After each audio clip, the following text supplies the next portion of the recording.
rate your competences. Who the hell do you think you are? I see you, I don't Can you see you. do what you're supposed to do? Everything is okay. It's okay. And if you are angry, then you are the crazy one. Give and take. I don't exist. For real. Welcome to the third episode of For Real. My name is Andrea Voets, and here at Resonate Productions we make musical journalism by combining social journalism with lots of original music. This is a podcast on human dignity, recorded on the 8th of March 2024 at the National Theatre of the Netherlands in The Hague at 8 o'clock in the evening. We got together with 85 people to look into what it means to matter. Our guests go through a 2-hour experience in which they listen to pre-recorded interviews about the intellectual undermining of women. Everything is carried by music made by Jorge Dumitriu on viola and guitar, Sarah Jeffrey on recorders and voice, and myself on harp. During For Real, there are 5 moments in which the audience is invited to be interviewed by one of the musicians. You are about to listen to those conversations. And by doing this, we are creating a big collection of human experience on respect and dignity. Welcome. Good evening. Good evening. Hi. I'll introduce myself. I'm Sarah. I was born in 1985 in Liverpool in England. My name is Jeneri Fabadula and I'm 55 years old and born in Paramaribo, Suriname. Welcome. Thank you. What would you like to... let me make sure I have the right questions. There we go. What would you like to talk about? I have a problem with my visibility. Mm-hmm. So I would love to if you just... Of course. Tell me where I can choose. We have 4 questions. What do you imagine people think when they see you? What does humiliation feel like to you? When did you feel that you were not taken seriously? Or do you resonate with something that has been said? I think the one of humiliation. Okay. What would you like to tell? When people see me, they see a very strong woman, but inside I'm very soft. Mm. So for taken seriously, it takes me a lot of effort. Mm. And when people feel that, because they see a strong woman, but they feel a soft woman, it's easy for them to walk all over me. Might you have an example of that? Sometimes in the way that they talk to me. Mm. The tone of voice.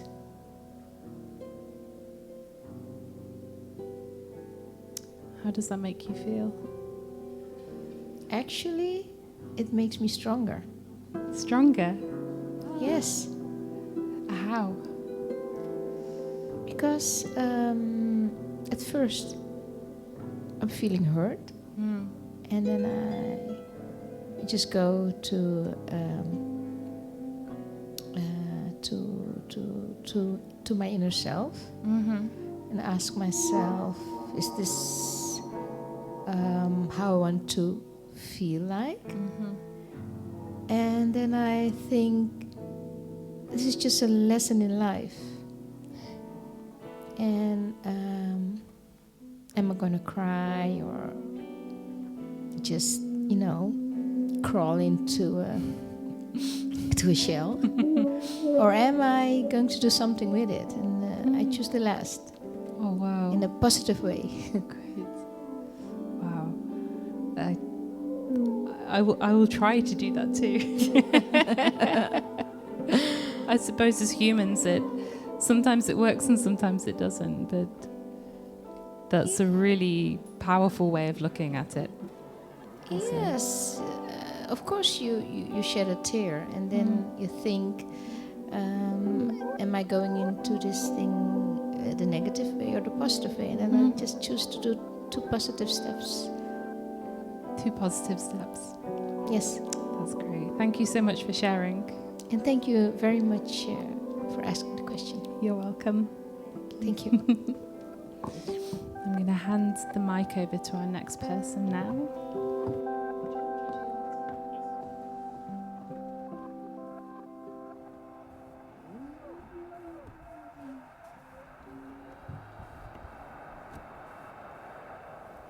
Would someone like to come to the middle?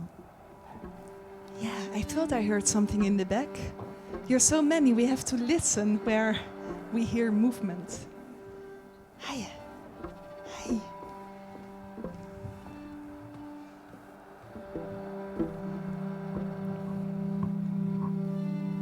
Hi. Would you like to give your name? Yes, my name is Marie. And I was born in 1981 in Jette, near Belgium, near Brussels. In Belgium. I thought I heard Flemish. I'm always happy when I hear Flemish. Hi, Marie. Hi. Which question would you like to work with? I think I prefer the first one because it kind of resonated with me, so I'm also taking the fourth one from the beginning because at this specific time, in this age we are together, it feels like I feel a responsibility that I haven't felt before. And I might also cover the other ones. I'm a mother of a boy of 6 years old, and it feels very vulnerable to be a mother of a boy especially, of a girl as well. But I'm not the mother of a girl, so. But in a way, I felt relieved when I knew that I was pregnant of a boy, because I thought, in a way, it will be easier. But I'm also realizing it's not, because the patriarchy is hurting boys and men as much as it hurts girls and women. But I think what I want to talk about is the responsibility that I feel on my shoulder is the fact that I have a background in being the victim of Holocaust. Like my grandmother survived, but her brother and sister and also father were killed in Auschwitz. And for the first time, I'm 42 right now, I feel the responsibility to say I identify as a Jew, which is really weird to say, and I don't feel, I really don't support and I really hate this genocide that is going on. And it's such a strange feeling to identify with being the victim, but also with being the murderer. And I never before identified as a Jew, although it's my mother's mother, so the Jewishness is passed on, as they say, which is one of the stories that is constructed around ethnicity, etc. But yeah, so it might be totally different from the topic of sexism and patriarchy that we are talking about, but I really felt this urge to talk about that. You can hear everything in your voice about that too. I know I sound very emotional, and I'm also glad maybe that's a good thing about growing older, that I feel less ashamed about emotions when I express them, because I think emotions show the truth of what is being said. I have one question only. Yeah. Why do you think the moment for you to relate to your Jewishness, to identify as a Jew, why did it come now, recently? Because in a way, it's different in Belgium. But in a way, the mainstream idea of Jewishness in the Netherlands is really, and you don't only see it with the extreme right, you see it in all kinds of political sides, is if you are a Jew, you feel you have the right to have a state that is yours, and you can just expel other people from the lands. So I feel really, I've been living in the Netherlands for 14 years now, and it's since beginning of October, it's for the first time that I think I really feel very unsafe in this country. Because, I really don't get that we can legitimize in a way a genocide by using the memory of another genocide. It is, to me, it's a Dutch word, but I just thought about it. If I go to the demonstration in Amsterdam on Sunday, I will say massagrafschennis, which that's what it really feels to me, like the memory of my family members who were killed is being spit on by murderers, and I really feel unsafe that when I say this loud. I wrote a letter to the children of Gaza, and I got a telephone call saying, not Hamas whore, that was not what was being said, but you are a pro-Palestinian whore. Which was, so here we are again at sexism, I think, because when a woman, when she speaks up, you can call her a whore, because that's how you can shut a woman up in a way, if you don't mind about being subtle, or you feel you can call a woman a whore. That's like. And how are you feeling now? That you talked about it on a microphone with all of us. Very vulnerable and very brave at the same time, in a way. And I really don't care if someone says, "Oh, this is a whore." I really, really don't care. Then I would. If someone thinks that speaking up for humanity, that means you're a whore, then I really hope one day you'll look into a mirror and you'll feel that in your chest you have a heart beating somewhere, and that this heart is connected to others. And a heart and the language of a heart doesn't have anything to do with gender or age or ethnicity or whatever. Sounds wonderful. Thank you, Matt. Thank you. Thank you.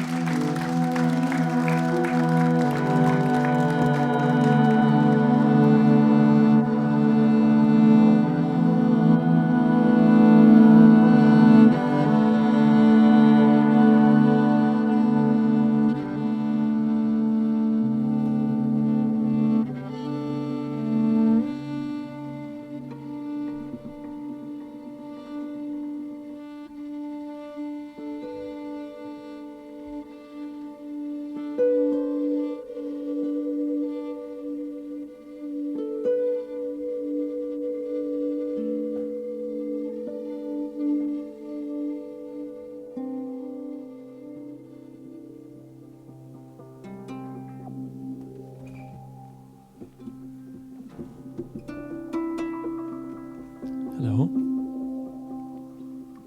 Hello. Would you like to share your name? Yes.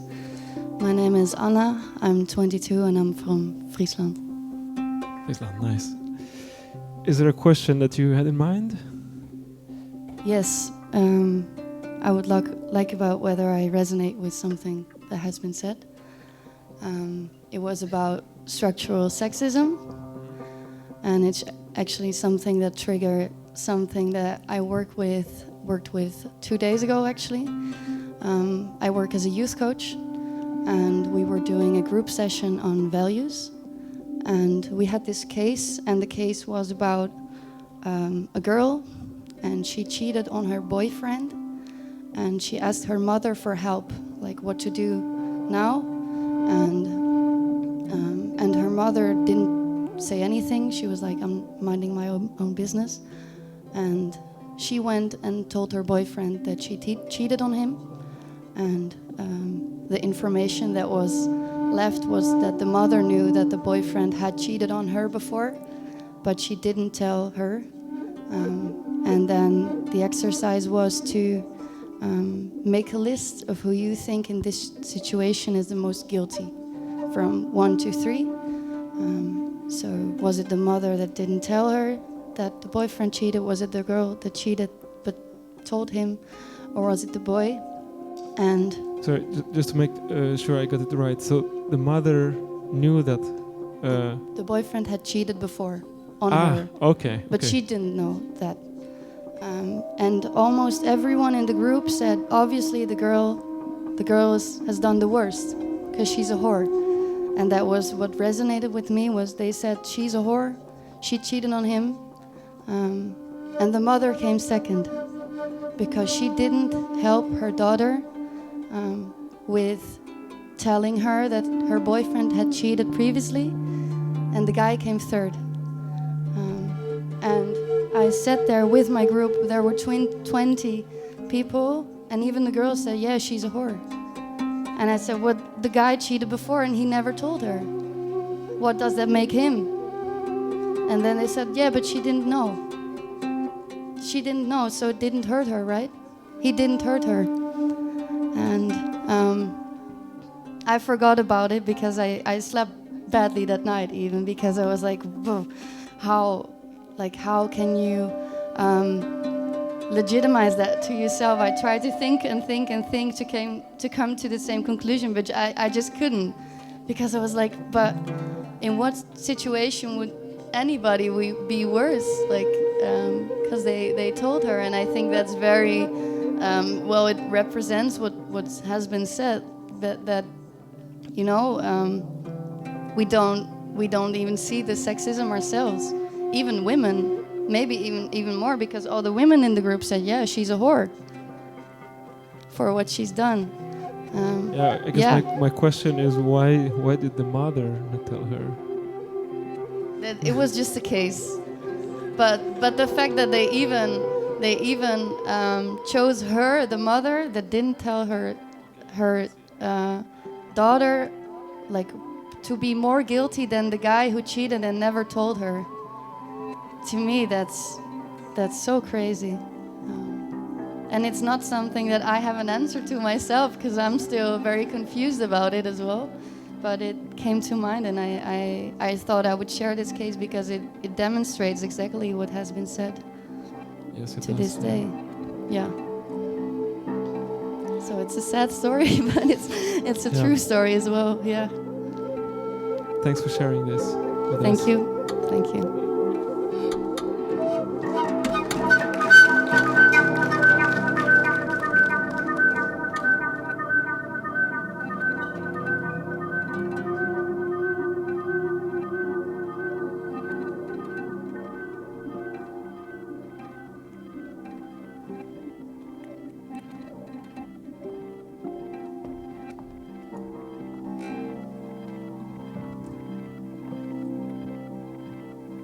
Would anyone else like to join? Hi, welcome.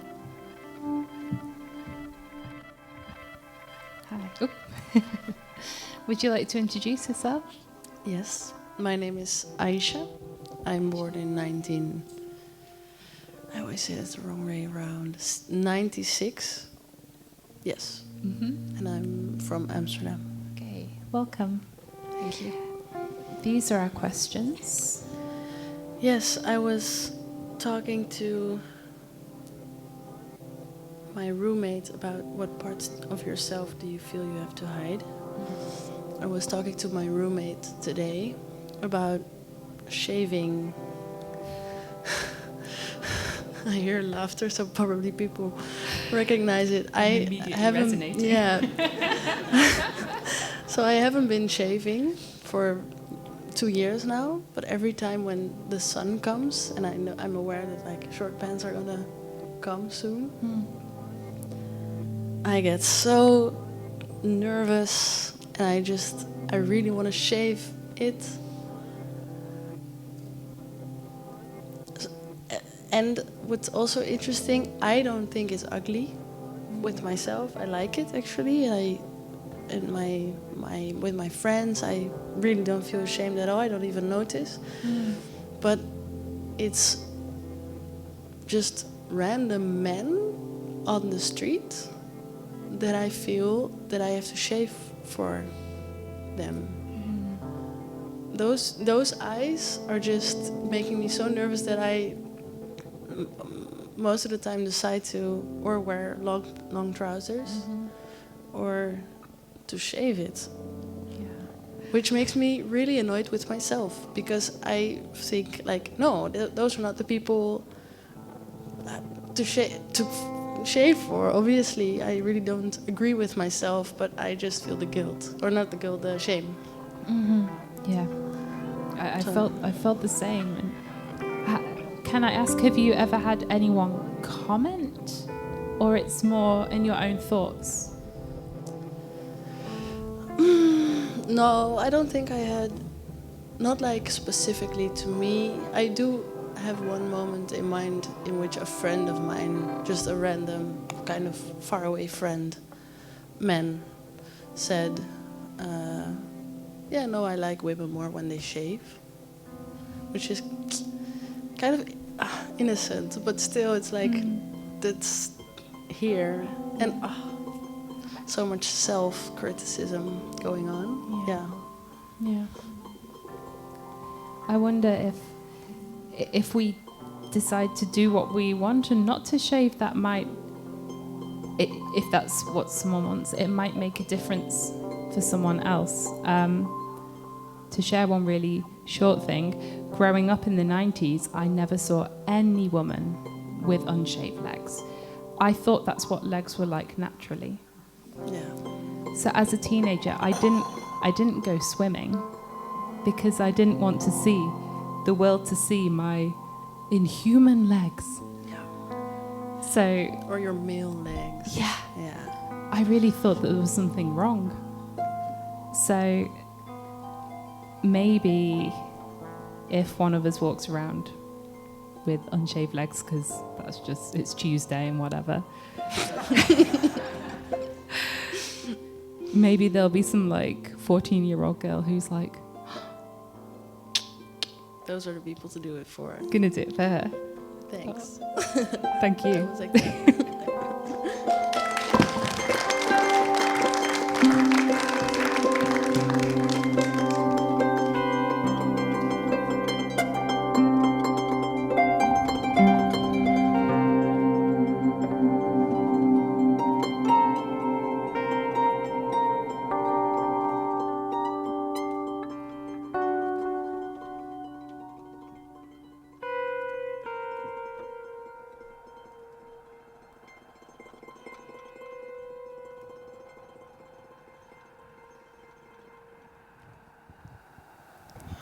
Hi.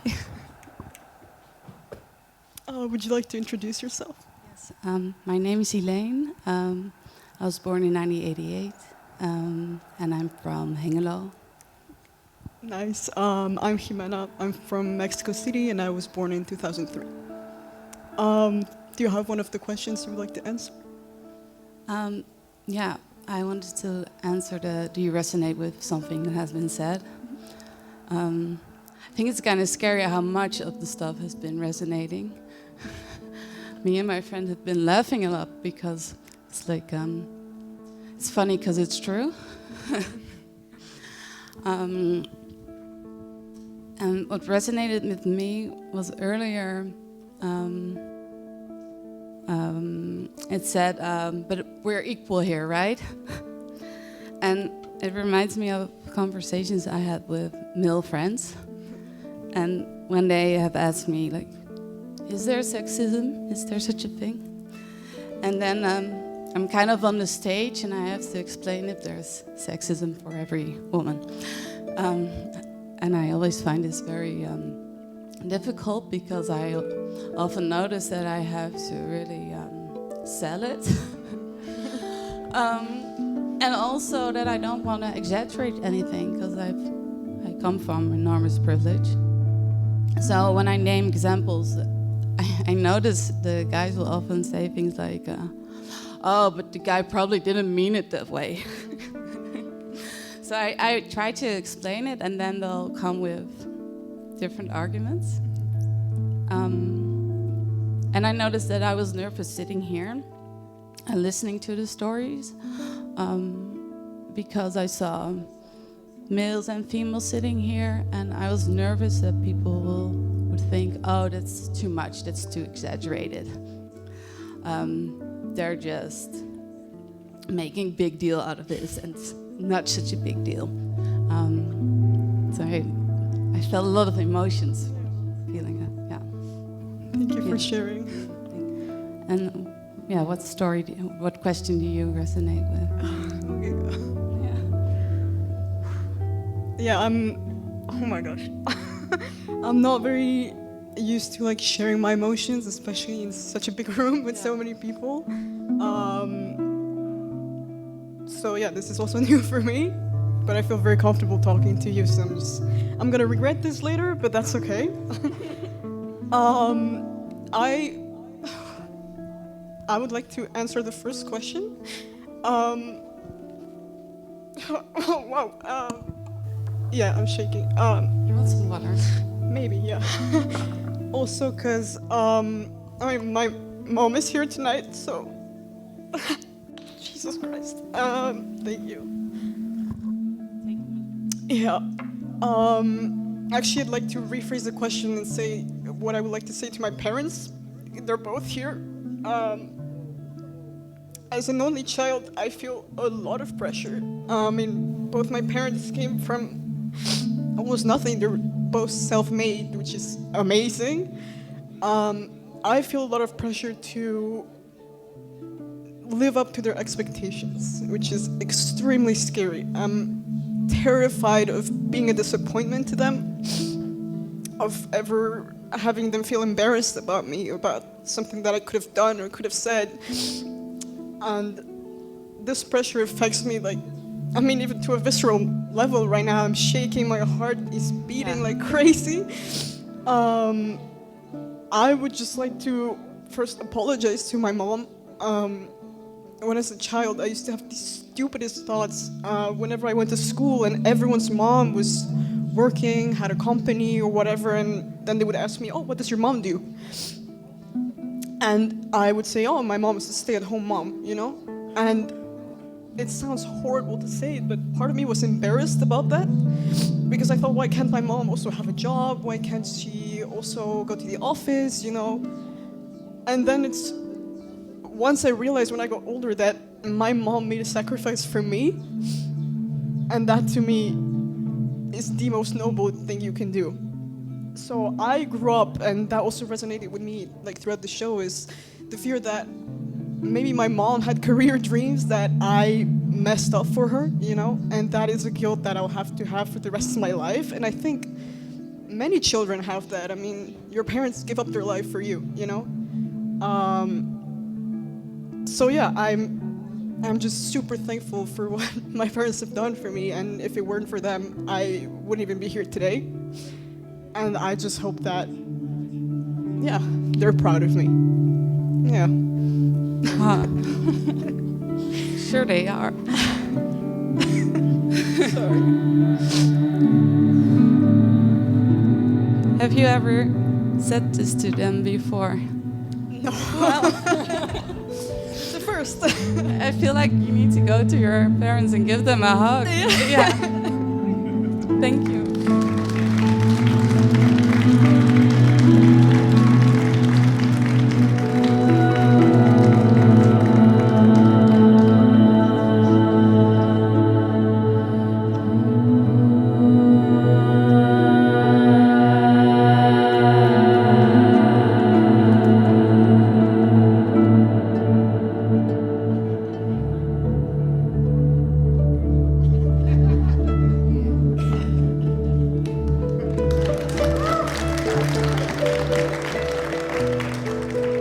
Not a family therapy, but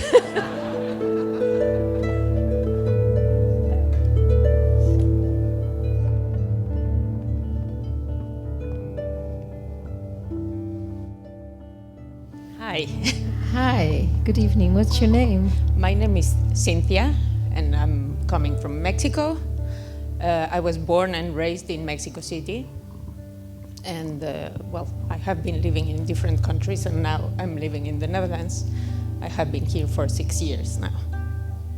So, and you. I know you My name is introduced Jeneri yourself before. But I saw your daughter sitting here and I felt so great. So I thought I want to interview this interesting mom.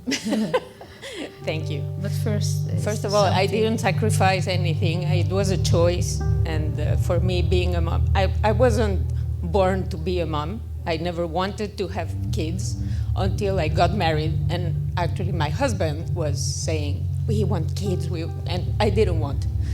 And then I said, no, we have to travel, and I have my career, and this and that. And then I got pregnant. And my life changed. And the day my daughter was born, I discovered that I was born to be a mom. And then I thought, I am so responsible and professional in what I do, in my work. And I had a very, very good career, and I had a future. And I thought I want to do exactly the same, but with a human being. And for me, being a mom, and obviously I respect everyone's choices, but for me, being a mom was not to give birth. It was to really focus on a person and really educate this person to become a nice human being and to give something to the world. And that's why I chose to stay with her. That's So the birth of your daughter was a second career. Exactly. And I would say my most successful one. So I don't have a salary, but... So how does it feel like listening to your daughter in this big group of people this way? It's very strange. First of all, I'm very proud of her. I have always been very proud of her and will always be. And it's very strange because we are opposites. We have very different characters, but we get along together. And I'm very outgoing, and I like to know people and talk to people, and I always say what I think. And she's very shy, very introverted. And so I know that for her it's very difficult to share things. And the fact that she's sharing not only with me and my husband, but with all of you is a surprise.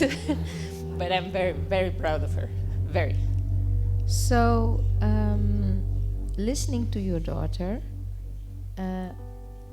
what do you want to say to her? Because she thinks that you sacrifice your life, your career, for her. And what do you want to say now after what she said? I think I have told her before, but actually before she came here in front, I wanted to come here because I wanted to answer. And it's funny because it's the same question. So what would I like to say to my mother? And actually, my mother is not here, don't be worried. She lives in Mexico, so no. But the thing is, I had a very different kind of mom. And I'm not complaining. She had, of course, her situations and everything. But I come from divorced parents, and my mother had to work a lot, so she wasn't there for me. And she never, for me, at that age, I thought she doesn't care, really. She doesn't care about what my dreams are, what my expectations are in life, what do I really want to study, what do I really want to become in life. She never asked me. And also, well, I was privileged enough to go to a private school, and I did my studies in French, and my mom doesn't speak French. So for her, it was like, no, I can't help you anyway because I don't speak French. So that's what, it was her escape. And in a sense, I think I grew up thinking, not consciously, but thinking that I didn't want that for my kids or my daughter, because I decided just to have one. And I thought, no, I want to be there. I want to listen to her. I want to really push her to get what she wants and to have her dreams come true. And if I can help, it's not, I never thought it was a burden for her because she thought that it was my expectations, and it's not. It's not about my expectation, it's about her dreams. And I want to push her. And by the way, I don't do this only with her, I do it with my husband too.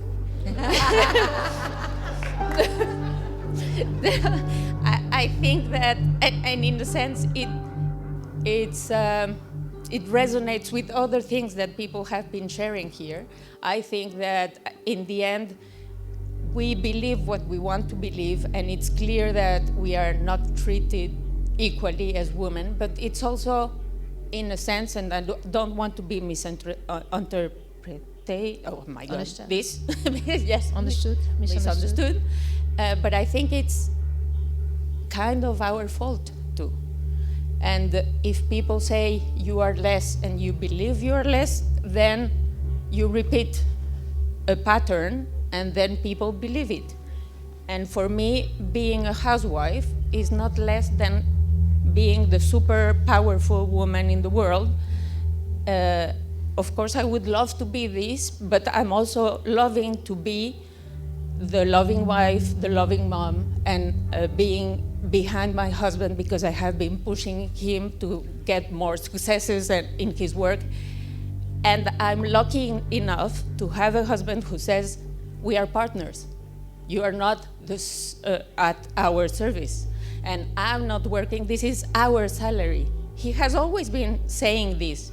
And so I've never felt that I'm there for them just to cook or clean or whatever. So I really feel like a team. And thank you very much. Thank you. And can I interview you? I want to ask you something. Okay, thank you. What do you think as a woman? Do you really think that you have been mistreated in your daily life? In my case, yes. Yeah, and can you give us some examples or one example? Yes. In my private surroundings, a strong woman is okay, but being strong above a man is not tolerated. And even though it was a very, very progressive and modern family, they found it odd that I would choose a career and not be at home serving my son and my husband, or ex-husband now. Yes. I tried to comfort them and be the woman they wanted me to be, like the family, not my son, but more the surroundings around the family. But it was never enough. And for me, at a certain point, I made a decision to go and walk in my own energy. So that's what I'm doing now. And I don't feel less, even though people a lot of the time try to make me feel less. But I don't feel less because I believe in equity, equality, and a sense of respect for every human being that's born. I don't think in positions or levels. I think as a human being towards another human being, and whatever choices it's made. You made a choice to be a mother in a second career, and that's fantastic. And if another woman wants to have a career and not be a mother, it's fantastic too. I mean, it's a personal choice, but if you're not allowed to make a personal choice, if there is a kind of way of how you can say it, a way in psychology or manipulation in that subtle way. People sometimes don't even know that they get into that manipulation or in that position, and sometimes they think that that's their choice. At a certain moment, when I was at the dinner table, I didn't even know what I like to eat. It's just if somebody asked me, "What do you want to eat?" and I was saying, "What do you want to eat?" And so sometimes it's really not very open and directly seen that it's a kind of manipulation or a psychology cheating. But yes, that's my answer. Thank you very much for sharing. Thank you.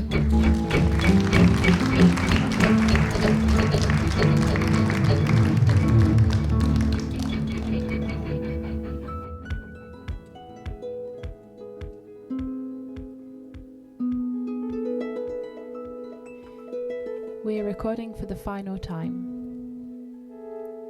Anybody, and those who are women and also not women, are welcome to come to the centre and to share a sentence on what do you deserve.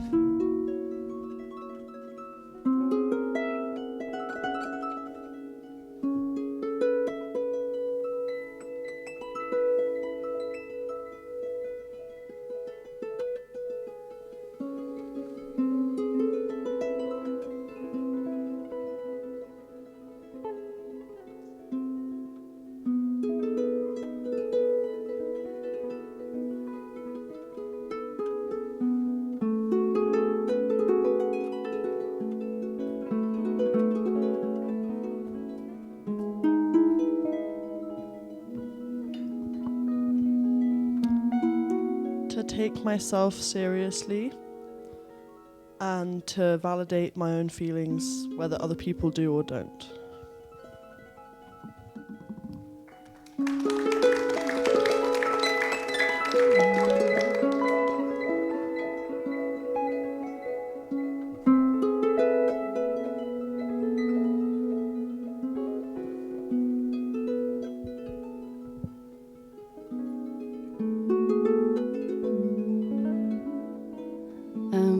I believe I, and not only I, but we deserve to be seen for who we are and not for the way we look.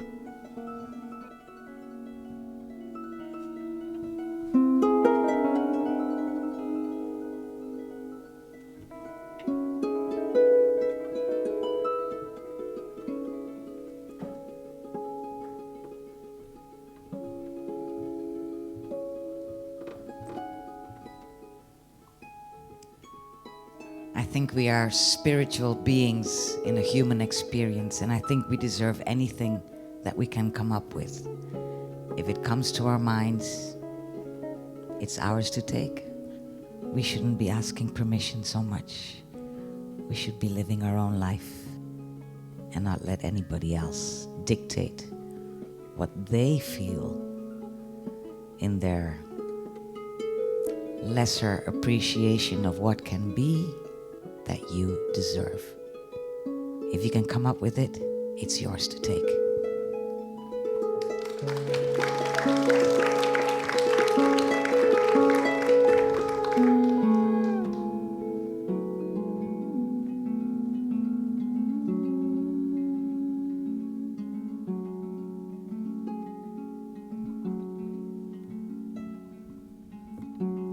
I think I've worked very hard all my life, and I deserve to retire.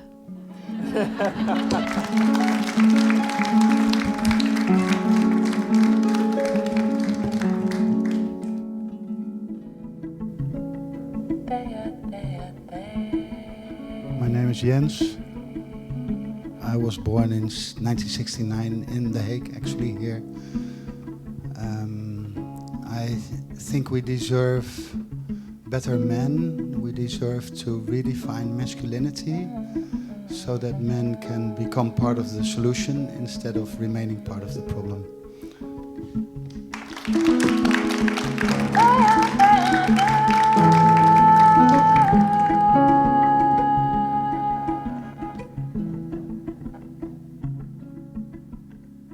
This was For Real from the National Theatre of the Netherlands in The Hague.